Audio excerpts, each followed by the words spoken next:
Hani.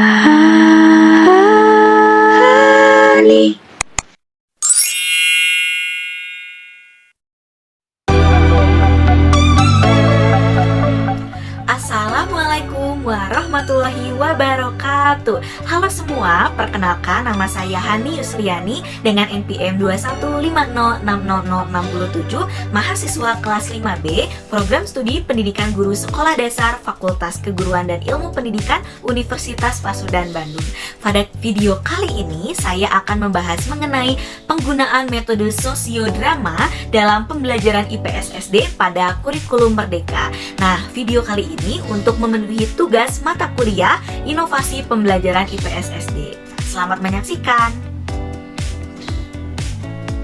Baik teman-teman, ke pembahasan yang pertama, yaitu di sini ada pengertian dari metode sosiodrama. Apa sih gitu pengertian dari sosiodrama ini?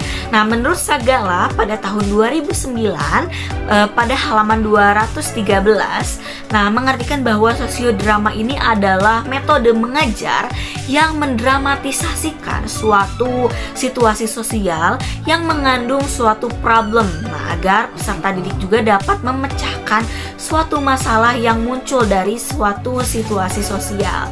Nah, di mana di sini juga dapat diartikan bahwa metode sosiodrama ini adalah salah satu bentuk kegiatan yang dapat dimanfaatkan nih sebagai suatu sarana pengajaran dengan cara memeragakan masalah dalam situasi tertentu dengan gerak dan juga dialog. Jadi dapat juga digunakan untuk student center gitu. Jadi siswa yang mengerjakannya, tidak selalu teacher center gitu. Nah, melalui metode ini tuh guru ingin mengajarkan cara-cara bertingkah laku dalam hubungan antar sesama gitu.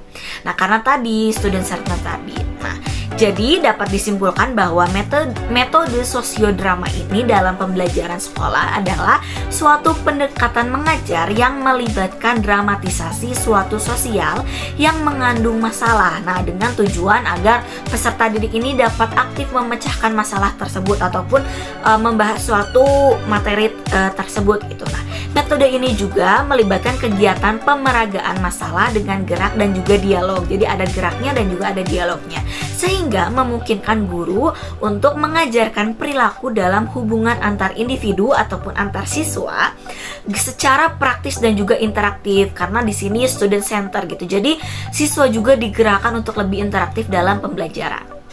Nah, selanjutnya ada tujuan penggunaan dari metode sosiodrama ini. Nah, menurut Jamarah pada tahun 2012, tujuan dari sosiodrama ini antara lain sebagai berikut. Yang pertama ada agar siswa juga dapat menghayati dan juga menghargai perasaan orang lain. Nah, di sini agar siswa juga dapat berinteraksi ya dengan orang lain. Jadi dapat menghargai apapun yang dikerjakan oleh orang lain.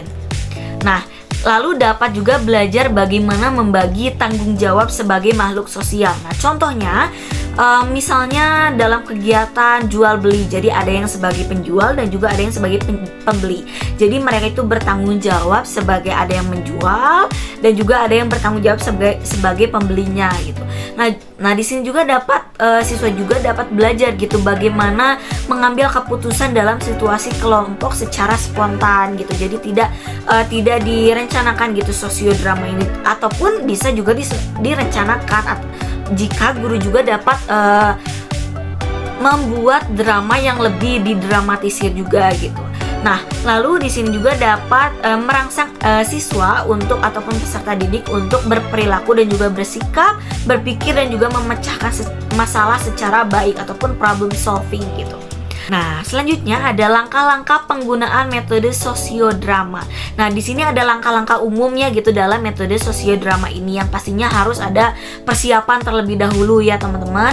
Lalu ada juga tahap pelaksanaannya serta dilanjutkan pada tahap tindak lanjut, yang juga mana di dalam sosiodrama ini yang sudah dijalankan juga guru dapat menghubungkannya gitu dengan pelajaran yang sedang diajarkan atau yang akan diajarkan gitu. Nah, di sini ada menurut Armai Arif tahun 2002 halaman 181 yang mengemukakan juga nih bahwa langkah-langkah penerapan metode sosiodrama ini yaitu yang pertama ada menentukan secara pasti situasi masalahnya. Jadi harus ada temanya dulu nih, masalah yang dibahasnya itu apa. Lalu selanjutnya itu ada menentukan pelaku dan juga pemeran. Tadi ya ada pelakunya misalnya sebagai pedagang, ada juga yang menjadi pembelinya gitu. Jadi harus ditentukan dulu siswa mana yang jadi pedagang misalnya contohnya, lalu siswa mana juga yang jadi pembeli, lalu dikelompok-kelompokkan gitu ya. Nah, di sini ada lalu tahap selanjutnya itu adalah permainan sosiodrama atau peragaan situasi, lalu diperagakan gitu. Nah, bisa di dalam kelas ataupun di luar kelas itu diperagakan situasinya bagaimana, lalu tata letaknya misalnya berjual menggunakan meja seperti apapun gitu. Nah, di sini diperagakan gitu. Nah, lalu tahap selanjutnya itu menghentikan peragaan setelah mencapai klimaks ataupun sudah guru tuh sudah melihat dan membimbing tujuan pembelajarannya itu sudah tercapai ataupun sudah anak-anak itu sudah mengerti gitu pada pembelajaran. Lalu selanjutnya itu menganalisis dan juga membahas permainan peran. Nah, jadi setelah anak ini memerankan peranan di dalam sosiodrama ini, nah guru juga bersama siswa itu dapat membahas nih, seperti ini profesi, contohnya tadi profesi sebagai pedagang, lalu ini seperti pembeli itu seperti ini, jadi ada tawar menawar misalnya, ataupun ada yang mengeluarkan uang, ada yang misalnya pembeli itu merekomendasikan barang-barang tertentu dan juga sebagainya gitu. Jadi ada kegiatan jual beli di sini. Nah, itu juga kan termasuk ke dalam pembelajaran IPS. Nah, di sini juga guru dapat mengajarkan gitu ya sikap-sikap sosial antara penjual dan juga pembeli, di mana harus menggunakan bahasa yang sopan, tidak boleh membentak-bentak ya, harus juga antri dalam membeli dan juga lain sebagainya gitu. Nah, di sini juga mengadakan evaluasi nih tahap selanjutnya, di mana dari semua tahap-tahap ini tuh tadi sudah menjalankan sosiodramanya ini, ada evaluasi nih materi apa sih yang dapat diambil ataupun ada amanat yang dapat diambil gitu. Nah, lalu guru juga dapat menyampaikan materi juga gitu.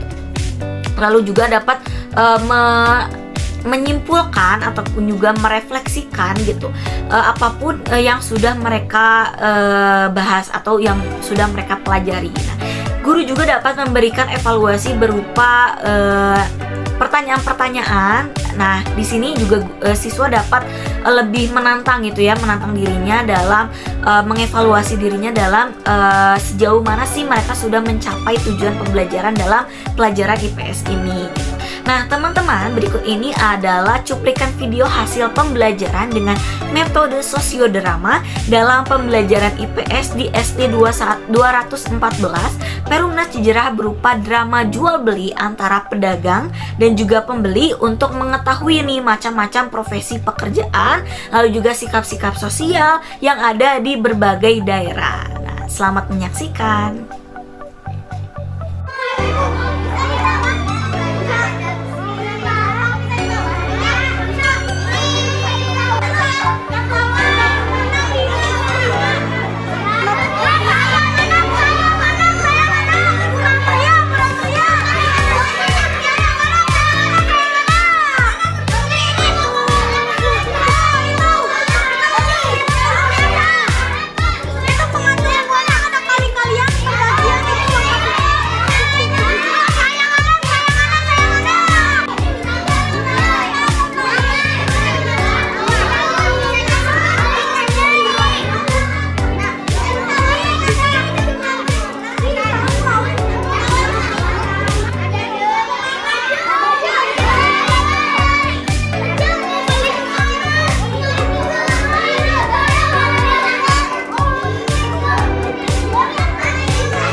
Alhamdulillahirobbilalamin, itulah pembahasan materi pada video kali ini mengenai penggunaan metode sosiodrama dalam pembelajaran IPS SD pada kurikulum Merdeka. Nah, semoga apa yang kita bahas pada hari ini dapat bermanfaat untuk kita semua. Akhirul kata, wassalamualaikum warahmatullahi wabarakatuh.